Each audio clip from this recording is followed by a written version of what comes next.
चलिए दोस्तों, अगला क्वेश्चन देख लेते हैं। नेक्स्ट 104 का क्वेश्चन आपके सामने। आप देखें, इन दो cities where new airports have been developed can be revived as dedicated terminals for low cost and regional flight. बहुत ही बढ़िया क्वेश्चन है दोस्तों ये। इस तरह का जो क्वेश्चन है ये टिपिकल आपका IBPS PO का जो क्वेश्चन है, इस तरह के क्वेश्चंस जो है IBPS PO में आए जाते हैं और बहुत बढ़िया क्वेश्चन है। देखो, इस आप चौंक जाओगे आप, मैं कहूंगा कि किस तरह से कहां पर इसका एरर है। चलिए ठीक है, शुरू करते हैं। देखो क्या बोला जा रहा है, इन दो सिटीज, ध्यान देना इसका। दोस्तों एक चीज मैं बताऊं कि इसको थोड़ा समझने की जरूरत है इसको, ठीक है। क्या बताया जा रहा है कि इन दो सिटीज की उन शहर एक्सक्यूज मी देखो, उन शहरों में, ठीक है, जहां पर की, ध्यान देना, इन दो सिटीज उन शहरों में जहां पर की नए एयरपोर्ट्स जो है हैव बीन डेवलप्ड, वो डेवलप्ड किए गए हैं, कैन बी रिवाइव्ड, रिवाइव हो सकता है। अब क्या रिवाइव हो सकता है, कुछ अधूरा लग रहा है। Can be revive as dedicated terminals, की उनको हम क्या कर सकते हैं, उनको रिवाइव कर सकते हैं। रिवाइव करने का मतलब होता है फिर से उसको होश में लाना, उसको पुनर्निर्मित करना, पुनर्जन्म तो नहीं, उनको निर्मित करना, उनको फिर से हम क्या कर सकते हैं, डेवलप कर सकते हैं। कैन बी चेंज्ड उनको कर सकते हैं, ठीक है। क्या बोल सकते हैं, कैन बी चेंज्ड कर सकते हैं, उनके अंदर कुछ सुधार ला सकते हैं बेसिकली। एज डेडिकेटेड टर्मिनल, किस तरह से सुधार ला सकते हैं, एक डेडिकेटेड टर्मिनल्स की तरह। और for low cost and regional flight, कि किसके लिए, लो कॉस्ट और रीजनल फ्लाइट्स के लिए। फिर से इसको समझने की कोशिश करते हैं। देखो क्या बोला जा रहा है, इन दो सिटीज, उन शहरों में जहां की न्यू एयरपोर्ट, जहां की नए एयरपोर्ट जो है वो डेवलप किए गए, उन कैन बी रिवाइव्ड। अब देखो, जो नए एयरपोर्ट डेवलप किए गए रिवाइव्ड हो सकते हैं, ठीक है, as dedicated terminal for low cost and regional flight, ठीक है, इस तरीके से। मतलब चलिए इसको मैं आपको एक सिंप्लीफाई करके आपको ये क्वेश्चन देता हूं, ठीक है ना। देखो क्या बोला जा रहा है दोस्तों, इन दो सिटीज, तो ये उन शहरों में, और उसके बाद ये हमारा आ गया वेयर, ध्यान देना, ये हमारा क्या आ गया दोस्तों, वेयर आ गया। तो वेयर न्यू एयरपोर्ट, जहां की नए एयरपोर्ट जो है हैव बीन डेवलप, मतलब ये आपका वेयर से लेकर न्यू तक, वेयर से लेकर डेवलप तक, ये आपका एक क्लॉज है, ठीक है। ये क्या है आपका, ये आपका क्लॉज है। और कौन सा क्लॉज है, क्योंकि ये आपका रिलेटिव प्रोनाउन है, रिलेटिव प्रोनाउन से शुरू हो रहा है, तो इस तरह का जो क्लॉज होता है इसको हम लोग रिलेटिव क्लॉज बोल देते हैं, ठीक है। तो मान लेते हैं कि यहां से यहां तक ये क्लॉज है। अब हम क्या करते हैं, इसको मान लेते हैं, इसको हम लोग नहीं पढ़ते हैं, ठीक है, इसको हटा दो आप। क्यों, क्योंकि एक एक्स्ट्रा सेंटेंस है ये, ठीक है, जो एक एक्स्ट्रा इंफॉर्मेशन वाला सेंटेंस है। अब आप पढ़कर बताओ क्या होना चाहिए। देखो, इन दो सिटीज कैन बी रिवाइव्ड, इन दो cities can be revived as dedicated terminals, इन दो सिटीज। अब यहां अगर इन दो सिटीज से आप बात कर रहे हो तो उन शहरों में, जिन, इस तरीके से होगा, उन शहरों की बात हो रही है जहां हम कर सकते हैं। तो यहां पर क्या मिसिंग है, यहां पर कोई सब्जेक्ट मिसिंग है। पर कौन सा सब्जेक्ट, इन दो cities where can be revive, where what can be revive, क्या रिवाइव कर सकते हैं, हम किसको रिवाइव कर सकते हैं, क्या हम इन सिटीज की बात कर रहे हैं। अगर हम, ध्यान देना दोस्तों, अगर हम सिटीज की बात कर रहे हैं कि सिटीज कैन बी रिवाइव, तो इसका मतलब यहां पर इन दोस्त में कुछ ना कुछ गड़बड़ है, ये नहीं होने वाला है, ठीक है। या फिर और कुछ तरीका है, और कुछ तो हमको दिखाई नहीं दे रहा है। देखो, इन दो सिटीज, चलिए ये मान लेते हैं कि where new airport can be develop, they can be revive या इट कैन बी रिवाइव, इस तरीके से कुछ होना था। भाई किसकी बात हो रही है ना, इट कैन बी रिवाइव होना था, इस तरीके से होना था। तो यहां पर आप देखो कि सब्जेक्ट तो मिसिंग है, बट सब्जेक्ट हम कौन सा लिखें वो यहां पर क्लेरिफाई नहीं हो रहा है, ठीक है। तो यहां कुछ ना कुछ डिसकंटिन्यूटी है। तो एक सबसे बढ़िया तरीका जो मैंने आपको बताया कि आप जो है पूरे सेंटेंस को आप पढ़ो और इसको हटाकर पढ़ो, इन दोस्त को जो है हटाकर आप पढ़ो। देखो, cities where new airport have been developed can be revived as dedicated terminals for low cost and regional flight। बिल्कुल सही मीनिंग जा रहा है। आप इसको हटा दो और फिर पढ़ो, देखो सिटीज कैन बी रिवाइव, बिल्कुल हो सकती है भाई। शहर को जो है उनको हम एक नया रंगत दे सकते हैं, एक बिल्कुल उसको नए तरीके से शहर को डेवलप कर सकते हैं। किस तरीके से सिटीज को किस तरीके से रिवाइव किया जा सकता है? एक बहुत ही डेडिकेटेड का मतलब होता है बहुत डेवलप्ड टर्मिनल्स, ठीक है, स्पेसिफिक टर्मिनल्स जिसमें कि क्या हो, लो कॉस्ट और रीजनल फ्लाइट्स चले। मतलब ऐसी उन शहरों को ऐसे टर्मिनल्स के फॉर्म में रिवाइव किया जा सकता है जहां पर कम कॉस्ट की और रीजनल फ्लाइट्स जो है उनको लागू करवाएं, उनको चलाएं, है ना। इस तरीके से बिल्कुल यहां पर मीनिंग हमारा सही हो जाएगा, ठीक है। ये कैन हमारा क्या है? मॉडल ऑक्सिलरी वर्ब है, तो ये ऑक्सिलरी वर्ब है, इसका सब्जेक्ट हमको चाहिए। यहां पर आप देखो, अगर हमने इन दोस्त को रिमूव कर दिया तो हमारे पास सिटीज जो है ये किसका काम कर रहा है दोस्तों? सब्जेक्ट का काम कर रहा है। इसका मतलब यहां पर फर्स्ट के अंदर हमारा एरर है ए वाले में, और यहां पर इन दोस्त जो है इसकी रिक्वायरमेंट नहीं है, बिल्कुल अननेसेसरी है। और इस तरह के क्वेश्चंस, ओमिटिंग वर्ड्स के जो क्वेश्चंस है, वर्ड ओमिशन जिसमें आपको कुछ ना कुछ वर्ड जो है वो एक्स्ट्रा है या फिर कोई मिसिंग वर्ड है, इस तरह के क्वेश्चंस आपके टिपिकल पीओ की एग्जाम्स में आते हैं। बिल्कुल आप लोग मेंटली इस चीज के लिए प्रिपेयर रहें, ठीक है। ये क्लियर हुआ दोस्तों? तो यहां पर इंडोज जो है ये नहीं होने वाला, ए में हमारा एरर है। चलिए आगे देखते हैं नेक्स्ट क्वेश्चन। चलिए दोस्तों अगला क्वेश्चन आपके सामने, क्वेश्चन नंबर 105। देखो पढ़ते हैं क्या लिखा है इसमें। The pursuit of opportunities lead to a sharp increase in human happiness specially for them who provide it. ठीक है, क्या इसमें बोला जा रहा है कि the pursuit of happiness, sorry opportunities. देखो परस्यूट क्या होता है? The pursuit of opportunities. तो यहाँ परस्यूट का मतलब होता है चाहत, आप बोल सकते हो, या फिर ललक, कुछ पाने की इच्छा, है ना, कुछ पाने की इच्छा, इसको बोला जाता है। ठीक है, कुछ पाने की इच्छा, तो ये होता है परस्यूट। तो ये परस्यूट जो है, परस्यूट नहीं परस्यूट, ठीक है। So the pursuit of opportunities, तो ये अपॉर्चुनिटीज की जो चाहत है, नए नए जो मौके हैं उसकी जो ललक है, उसकी जो इच्छा है, वो क्या करती है? वो लीड करती है टू अ शार्प इंक्रीज। मतलब उसके कारण क्या होता है कि एक शार्प इंक्रीज होता है, एक बढ़ोतरी होती है। किस चीज में बढ़ोतरी होती है? ह्यूमन हैप्पीनेस, इंसान की जो हैप्पीनेस है उसके अंदर बढ़ोतरी होती है। स्पेशली, खास करके अगर बोलें तो फॉर देम, उनके लिए जो इसको प्रोवाइड करते हैं। ठीक है, ये इसका हिंदी हमने देखा। अब हम देखते हैं कि इसके अंदर क्या एरर है। देखो शुरुआत किससे हो रही है? The pursuit. अब जाहिर सी बात है दोस्तों, ये आपका द जो है डेफिनेट आर्टिकल है। अब ये डेफिनेट आर्टिकल है, इसके जस्ट बाद क्या आता है?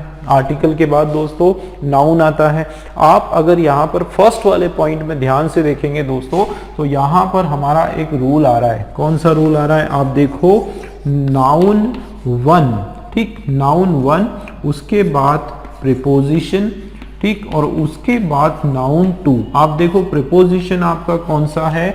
ऑफ। देखो ये जो द परसुएट है ये हमारा क्या बन जाएगा? नाउन 1 बन जाएगा। ठीक है, उसके बाद ऑफ प्रीपोजिशन है, और उसके बाद अपॉर्चुनिटीज जो है, पर जो अवसर जिसको बोला जाता है, ये हमारा नाउन 2। ठीक है, अवसर, ये हमारा अपॉर्चुनिटीज होता है। तो ये नाउन 2 है। अब इसका एक रूल मैंने आपको बताया था कि अगर आपका इस तरह का स्ट्रक्चर है जिसमें नाउन 1 है, उसके बाद प्रीपोजिशन है, और 99% आपका जो है ऑफ प्रीपोजिशन होता है। इसी तरह 99% जो नाउन 2 है दोस्तों, वो हमारा प्लूरल नाउन होता है, और 99% फर्स्ट वाला जो नाउन है, नाउन 1 जो है, ये हमारा सिंगुलर नाउन होता है। बिल्कुल क्वेश्चन इसी तरीके से देते हैं, इसी तरीके से इसी पैटर्न का क्वेश्चन आता है जिसमें फर्स्ट वाला नाउन जो है वो मोस्टली सिंगुलर होता है। उसके बाद प्रीपोजिशन जो है ऑफ दिया जाता है क्वेश्चन में, और नाउन 2 जो है वो प्लूरल होता है ना। और उसके बाद वर्ब जो है, ध्यान देना, वर्ब जो है वो लगाएंगे कैसे, पहले ये बता देता हूं दोस्तों। वर्ब यहां लगने वाला है अकॉर्डिंग टू नाउन वन। किसके हिसाब से वर्ब यहां पर लगने वाला है? नाउन वन के अकॉर्डिंग। मतलब अगर नाउन वन आपका सिंगुलर हुआ तो वर्ब आपका सिंगुलर होगा, नाउन वन आपका अगर प्लूरल नाउन हुआ तो वर्ब आपका प्लूरल हो जाएगा। ये आपका रूल है दोस्तों, ठीक है। और बहुत ही इंपॉर्टेंट रूल है, ये आपको ध्यान रखना है कि देखो द परसुएट ऑफ अपॉर्चुनिटीज की जो परसुएट है, जो चाहत है, जो उसकी इच्छा है। अब ये हमारा जो है कौन सा नाउन है दोस्तों? ये एब्स्ट्रैक्ट नाउन है, भाववाचक ये आपका संज्ञा है। और ये एब्स्ट्रैक्ट नाउन जो होता है वो आपको पता है कि ये हमेशा हमारा सिंगुलर नाउन होता है दोस्तों। कौन सा नाउन है ये? परसुएट सिंगुलर नाउन है। आप जाहिर सी बात है वर्ब जो आएगा वो इसके हिसाब से आएगा। आप देखो तो परसुएट ऑफ अपॉर्चुनिटीज लीड, अब ये लीड तो आपका प्लूरल वर्ब है, तो ये आपका रॉन्ग हो जाएगा। और राइट ये हमारा हो जाएगा लीड्स, एस लग जाएगा यहाँ पर, ठीक है। तो क्या बोलेंगे कि the pursuit of opportunities leads to और शार्प इंक्रीज इन, मतलब एरर हमारा जो है बी वाले पार्ट में है। बी हमारा जो पॉइंट है वो एक आंसर आ गया। आगे देखते हैं तो leads to sharp increase in human happiness, यहां तक बिल्कुल ठीक लग रहा है। आगे चलते हैं। Specially for them who provided, तो उन लोगों के लिए जो इसको प्रोवाइड करते हैं। तो यहां पर आपको दोस्तों मैं ये आपको एक स्ट्रक्चर बता देता हूं, कभी भी याद रखना दोस्तों, देम और हु कभी भी इसकी कॉम्बिनेशन नहीं होती है। बिल्कुल आप इसको रॉन्ग कर दो, कहीं पर भी अगर आपका देम हु आया, ये चीज आप याद रख लो, क्योंकि इस तरह के कंफ्यूज करने वाले क्वेश्चंस आते ही आते हैं। देम और हु का आपको कभी कॉम्बिनेशन नहीं दिखेगा। सही इसका जो स्ट्रक्चर है वो होता है दोस्तों दोज। क्या होता है? दोज हु, वो हम होता है। ऐसा क्यों है ना? ऐसा क्यों? क्योंकि बिल्कुल इसी तरीके का स्ट्रक्चर है। हम लोग जो है उन लोगों के लिए मीनिंग के हिसाब से हम ये देखो, देम मतलब उन्हें, है ना, फॉर देम, फॉर उन्हें, है ना। और हु और दोज हु का मतलब होता है वो जिनको, ठीक है, या वो जो, इस तरीके से यहां पर सेंस आता है। तो मीनिंग की अगर हम बात करें, आपको बस याद रखो इस चीज को कि कभी भी देम और हु आता है, देम आप कट कर दो, उसके बदले दो जो है वो हमारा सही वर्ड हो जाएगा, ठीक है। सही वर्ड हमारा क्या होने वाला है दोस्तों? देम नहीं होने वाला है, उसके बदले हम लोग जो है दोज लगाने वाले हैं। इसका मतलब हमारा जो एरर है वो डी वाले में है, ठीक है। डी वाले में भी हमारा एरर आ गया। मतलब इस पर्टिकुलर क्वेश्चन में आपका बी वाला भी और डी वाला, बी और डी जो है ये दोनों हमारे एरर है, ठीक। चलिए एक बार पूरा पढ़ते हैं सही आंसर के साथ। The pursuit of opportunities leads to a sharp increase in human happiness especially for those who provide it, ठीक। ये आपका बिल्कुल सही हो जाएगा और आंसर हमारा ए और डी है। चलिए नेक्स्ट क्वेश्चन देखते हैं। स्वागत दोस्तों एक बार फिर से आप सभी का, और अगला क्वेश्चन हम लोग देखने वाले हैं। नेक्स्ट वाला क्वेश्चन आप देखें कि क्वेश्चन नंबर 106 आपके सामने, since the coming years artificial intelligence would be embedded upon और एवरीडे लाइफ, क्या इसमें बोला जा रहा है? एक बार फिर से इसको समझते हैं। सिंस द कमिंग ईयर, आने वाले वर्षों से, आर्टिफिशियल इंटेलिजेंस जो है वुड बी एम्बेडेड, वो एम्बेड होने वाली है, मतलब वो एक तरह से फिक्स होने वाली है, वो एक तरह से पार्ट होने वाली है अपॉन और एवरीडे लाइफ, हमारे जो रोजमर्रा की जो जीवन है, हर दिन की जो लाइफ है उसमें वो ये जो आर्टिफिशियल इंटेलिजेंस है ये क्या होने वाली है? इंस्टॉल होने वाली है, फिक्स होने वाली है, उसका एक हिस्सा जो है वो बनने वाली है। ये इसका सेंस हो रहा है, ठीक है दोस्तों। यहाँ पर आर्टिफिशियल इंटेलिजेंस की बात की जा रही है, मतलब मशीन का बोलबाला होने वाला है, रोबोट्स का बोलबाला होने वाला है। हर वो काम जो इंसान आसानी से कर सकता है आज हाथों से, वो कहीं ना कहीं मशीन उसको करने वाली है, रिप्लेस करने वाली है। फैक्ट्रियों में जो वर्कर्स जो हाथ से काम करते थे, अब मशीन जो है वो काम करने वाली है। तो इस तरह का जो युग है उसके बारे में ये बताया गया है कि ये कमिंग ईयर, आने वाले वर्षों में क्या होगा कि कि आर्टिफिशियल इंटेलिजेंस जो है ये एक तरह से पूरा घर कर जाएगी, फिक्स हो जाएगी, इंस्टॉल हो जाएगी हमारे रोजमर्रा के जो जीवन है उसके अंदर, ठीक है, ये इसमें बताया गया है। अब देखा जाए तो फर्स्ट वाला अगर आप पढ़ो कि सिंस द कमिंग ईयर्स, अब दोस्तों यहाँ पर कमिंग ईयर्स की बात हो रही है, आने वाले अगर इसी को मैं हिंदी में बोलूंगा तो मैं कैसे बोलूंगा बताओ? देखो सिंस का मतलब होता है से, और सिंस कब यूज करते हैं हम? जब हम देखो कंटिन्यूएशन फ्रॉम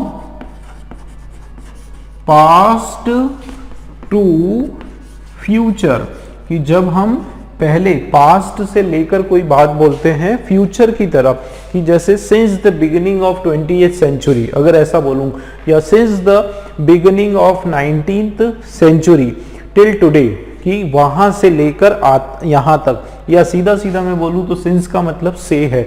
तो क्या यहां पर हिंदी जब हम करेंगे तो से मतलब आ रहा है कि कमिंग ईयर से, आने वाले वर्षों से, क्या हम इस तरीके से बोलते हैं कि आने वाले वर्षों में, इस तरीके से बोलते हैं, है ना। वैसे भी सिंस का जो प्रयोग है, हालांकि से जो है और भी दूसरे वर्डों में भी होता है, ठीक है, लेकिन सिंस का प्रयोग आप ऐसे याद रखो कि जब हम पहले की से शुरू करते हैं और आगे चलते हैं फ्यूचर की तरफ तो हम सिंस का प्रयोग करते हैं। यहाँ पर सिंस का प्रयोग जो है वो अप्रोप्रिएट नहीं लग रहा है, इसके बदले आप क्या लगा सकते हो? आप लगा सकते हो दोस्तों इन, है ना, इन आप लगा सकते हो कि इन द कमिंग ईयर्स, आने वाले वर्षों में, या फिर फ्रॉम द कमिंग ईयर्स। तो यहाँ पर से का सेंस होगा लेकिन वर्ड हमारा होगा फ्रॉम द कमिंग ईयर्स जो है वो हमारा एकदम अप्रोप्रिएट हो जाएगा कि अगले वर्षों से, इस तरीके से आने वाले वर्षों से। लेकिन सिंस जो है ध्यान रखना वो हमारा यहाँ पर अप्रोप्रिएट नहीं है, क्योंकि सिंस कब यूज करते हैं? जब पास्ट की बात करते हैं और फ्यूचर की तरफ जाते हैं।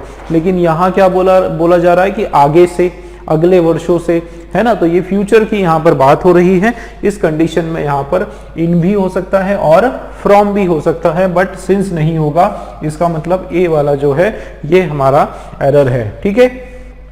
एक एरर हमको पता चला, आगे चलते हैं कि फ्रॉम द कमिंग ईयर्स, ये जो आर्टिफिशियल इंटेलिजेंस, देखो वुड बी, अब बी आया, बी के बाद वर्ब का थर्ड फॉर्म आता है, ठीक है ना, बी के बाद वर्ब का थर्ड फॉर्म होता है एम्बेडेड। और एम्बेडेड जो है, ध्यान रखना दोस्तों, एम्बेडेड के बाद में कौन सा प्रीपोजिशन आता है? एम्बेडेड के बाद में इन प्रीपोजिशन आता है। ध्यान रखना, एम्बेडेड के बाद क्या प्रीपोजिशन आता है? इन प्रीपोजिशन होता है। अपॉन जो प्रीपोजिशन है वो आपका यहाँ पर फिर से गलत हो गया, ठीक है, क्योंकि एम्बेड होना मतलब उस चीज के अंदर आ जाना, उसमें समा जाना, उसमें फिक्स हो जाना, उसमें एक तरह से घटित हो जाना, एक तरह से इंस्टॉल हो जाना, ठीक है, उसका हिस्सा बन जाना, बेसिकली ये बोल सकते हैं। तो embedded in are everyday life की, हमारी जो रोजमर्रा का जो जीवन है उसमें ये आर्टिफिशियल इंटेलिजेंस जो है ये क्या हो जाने वाला है? ये फिक्स हो जाने वाला है, इंस्टॉल हो जाने वाला है, उसका एक अभिन्न अंग बन जाने वाला है। इस तरह का यहाँ पर सेंस निकल कर आ रहा है। इसका मतलब एरर जो है वो दोस्तों हमारा ए के अंदर भी एरर और सी वाला भी जो है हमारा रॉन्ग हो गया। ए और सी हमारा राइट आंसर है, ठीक। चलिए एक बार करेक्ट आंसर फिर से पढ़ते हैं कि इन the coming years artificial intelligence would be embedded in our everyday life। ठीक है दोस्तों, चलिए अगला क्वेश्चन देखते हैं। चलिए दोस्तों अगला क्वेश्चन स्टार्ट करते हैं।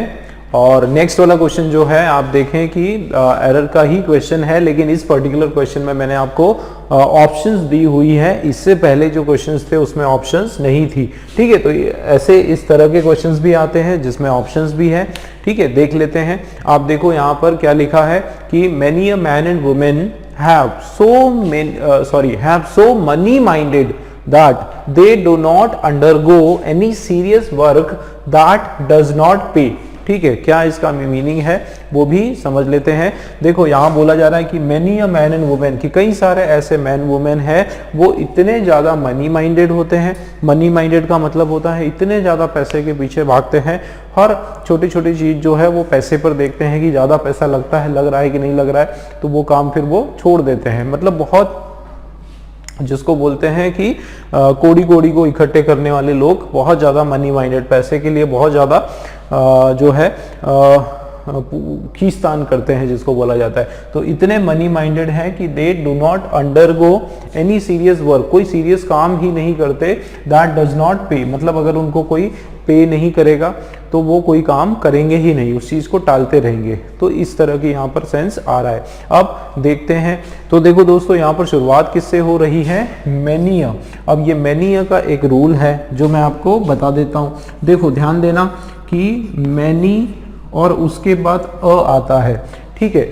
मैनी अ भी होता है और अ मैनी भी होता है, ठीक है। क्या फर्क है दोनों में, मैनी अ भी होता है, अ मैनी भी होता है। ध्यान रखना दोस्तों, मैनी अ आया तो उसके बाद हम लोग सिंगुलर नाउन लगाने वाले हैं और वर्ब जो हमारा आने वाला है वो भी सिंगुलर वर्ब होने वाला है, ठीक है।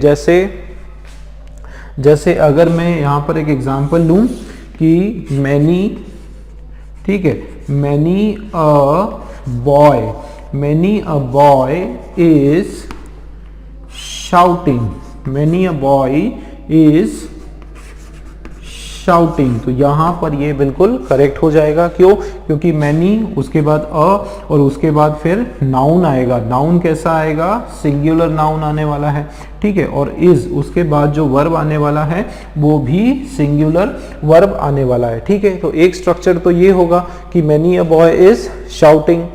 अ मैनी अगर आता है, ध्यान देना, अ मैनी अगर आता है दोस्तों तो उसके बाद हम लोग नाउन जो है वो प्लूरल नाउन लगाएंगे और वर्ब जो है वो भी हम लोग प्लूरल वर्ब लगाने वाले हैं, ठीक है।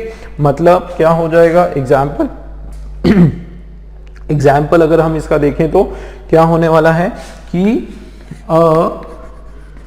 अ मैनी बॉयज, ध्यान देना, a many boys are shouting, a many boys are shouting.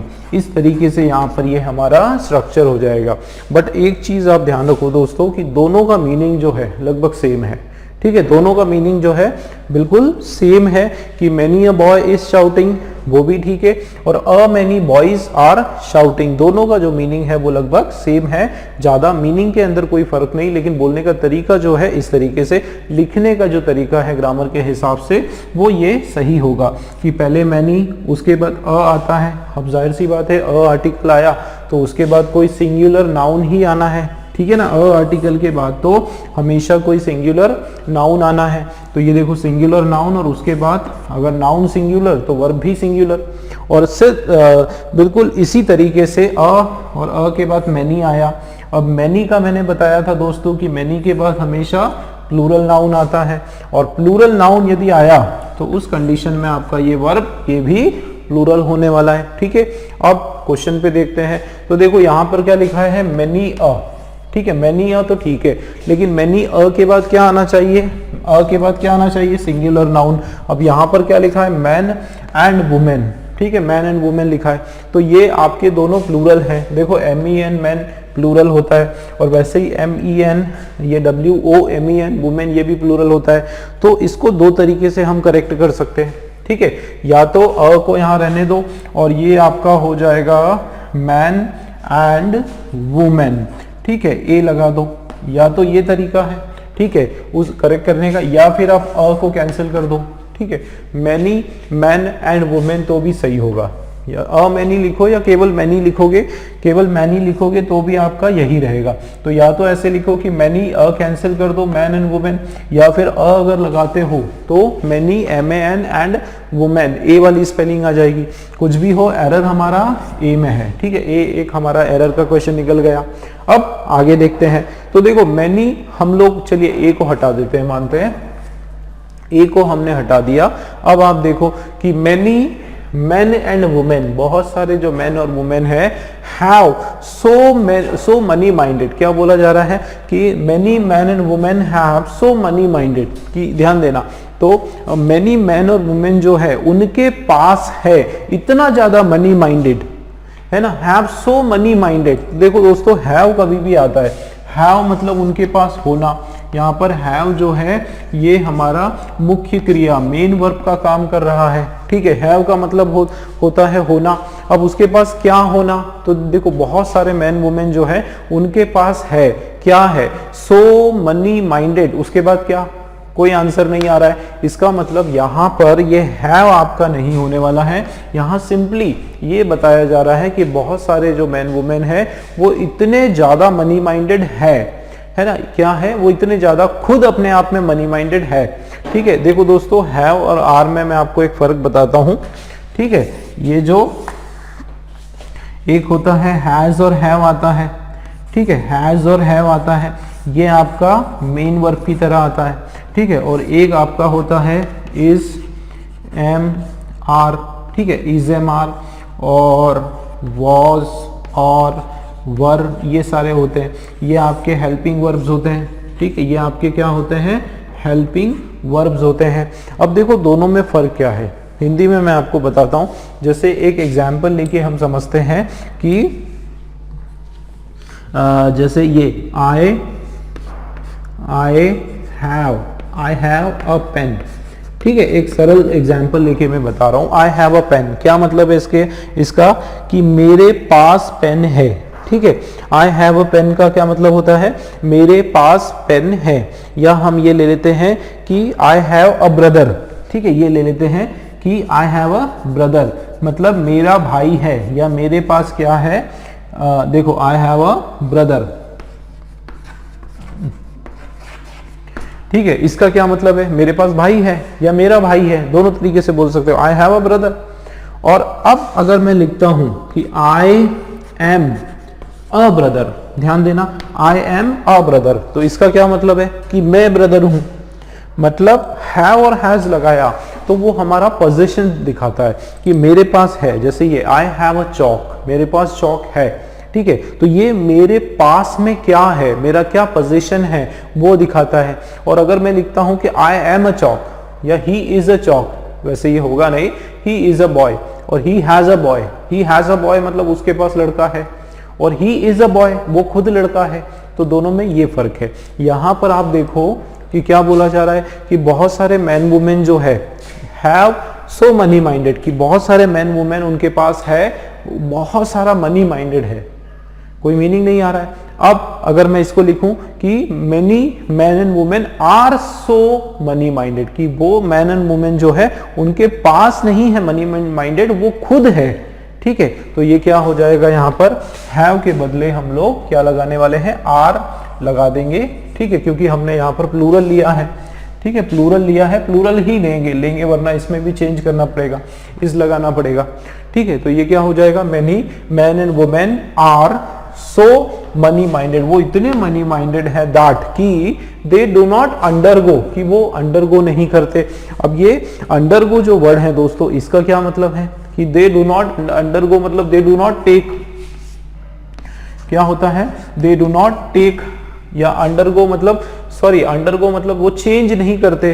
Undergo का मीनिंग मैं आपको बताता हूं कि अंडरगो का मतलब होता है किसी से होकर गुजरना। ठीक है, होकर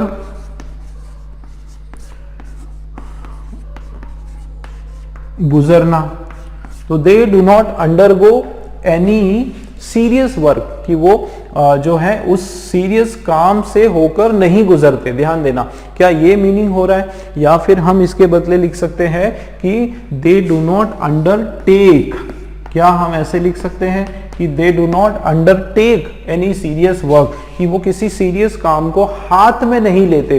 अंडरटेक का मतलब होता है उसकी जिम्मेदारी नहीं लेते, उसकी जो है रिस्पॉन्सिबिलिटी नहीं लेते। ठीक है, अंडरटेक का मतलब होता है किसी चीज को करना, टू डू। अंडरटेक का मतलब होता है टू डू, किसी काम को करना, तो वो नहीं करते। They do not undertake any serious work. तो यहां पर जो है ये जो वर्ड है आपका दोस्तों अंडरटेक, ये भी हमारा एरर हो गया।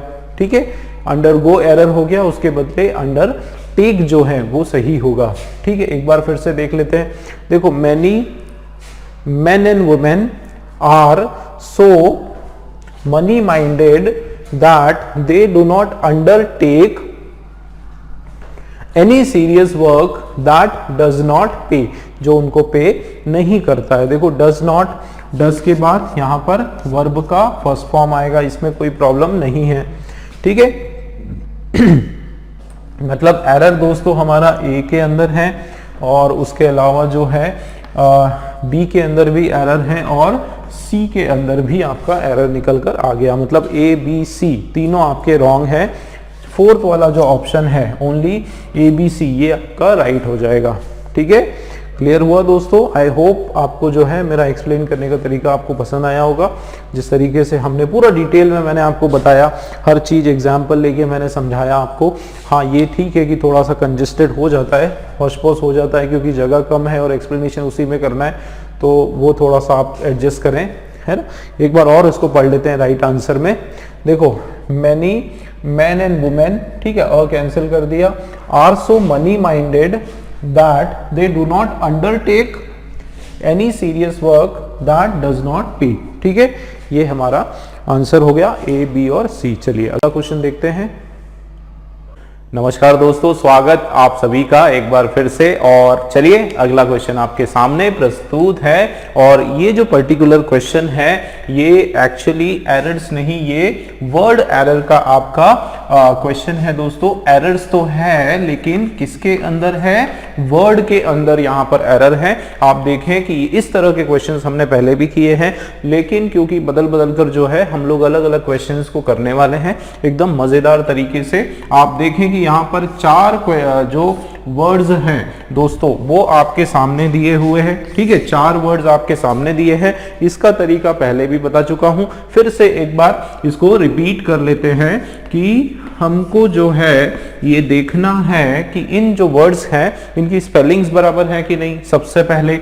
उसके अलावा हमको देखना है कि ग्रामर के हिसाब से इन वर्ड्स की प्लेसमेंट यहाँ पर एक्यूरेट है या फिर नहीं है, क्या ग्रामेटिकली ये करेक्ट है, वो हमको देखना है। उसके अलावा हमको देखना है मीनिंग देखना है दोस्तों, कॉन्टेक्चुअल तरीके से हमको जो है, ठीक है, कॉन्टेक्स्ट वाइज जो है हमको इसमें चेक करना है कि ये वर्ड्स हमारे एक्यूरेट यहाँ पर है, मीनिंगफुली ये सही है या फिर नहीं है, ये हमको देखना है। तो चलिए शुरू करते हैं। देखो यहाँ बताया जा रहा है कि the airline owns ₹8,500 crore to banks and around ₹25,000 crore in arrears to vendors, lessors and employers. ये यहाँ पर बोला जा रहा है। ठीक है, देखते हैं। तो देखो शुरुआत कैसे हो रही है दोस्तों, शुरुआत हम लोग देख लेते हैं यहाँ पर द और उसके बाद एयरलाइंस। ठीक, तो मतलब द के बाद क्या आता है? नाउन आता है। ठीक है ना, द के बाद नाउन आने वाला है। एयरलाइन की हम लोग बात कर रहे हैं और उसके बाद क्या लिखा है? ओन्स। अब ओन करने का मतलब क्या होता है भाई? ओन करने का मतलब क्या होता है? जैसे आई ओन 500 या आई ओन 2 हाउसेस। तो ओन 2 हाउसेस का मतलब होता है कि मैं 2 घर का मालिक हूं। ठीक है, 2 घर जो है वो मेरे हैं। आई ओन मतलब मैं उसका जो है क्या हूं, वो हिंदी का एक जो वर्ड है वो मुझे एकदम आ नहीं रहा है, लेकिन आप लोग समझ पा रहे हैं इसको कि जैसे मैं 2 घर का मालिक हूं तो कैसे बोलेंगे? आई ओन 2 हाउसेस। आई ओन 2 हाउसेस। 2 हाउसेस।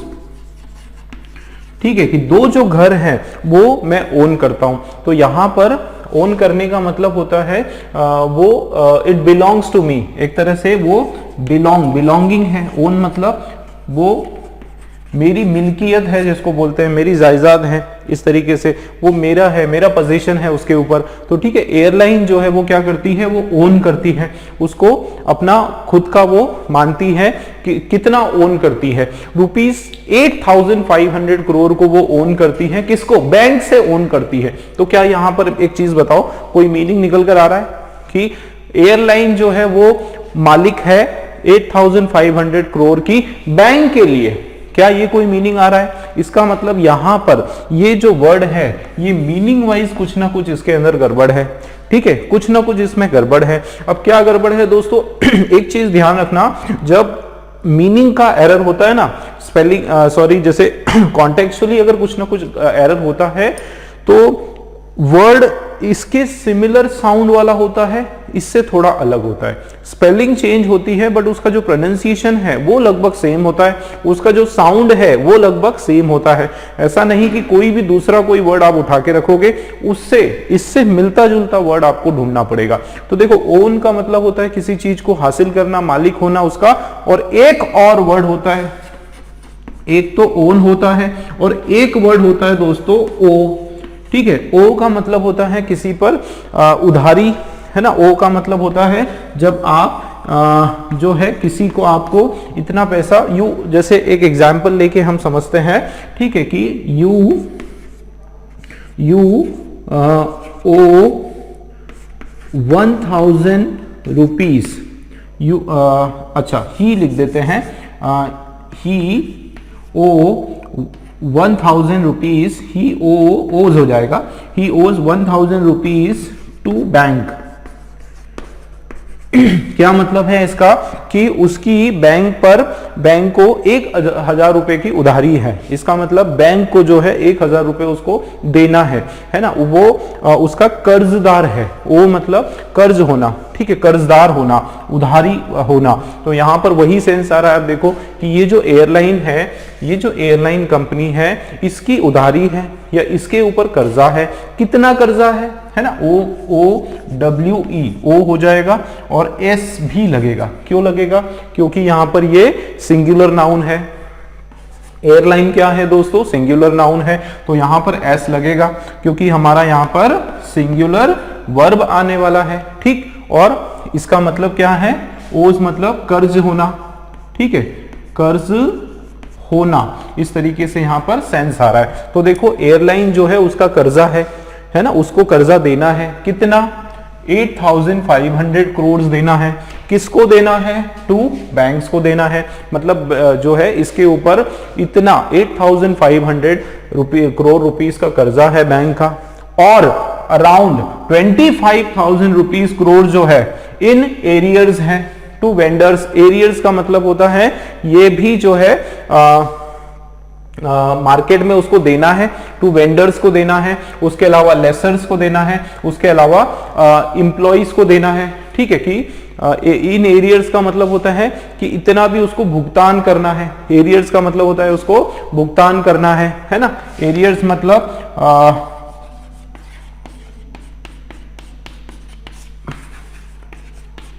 भुगतान उसको करना है या उसका कर्जदार है एक तरह से, उसको ये भी देना है। तो यहां पर क्या बोला जा रहा है कि एयरलाइन जो है, एक तो ओन्स गलत हो गया, ए वाले में हमारा error, owes 8500 rupees crore rupees to bank and 25,000 crore rupees in arrear. मतलब ये जो है उसको भुगतान करना है, किसको?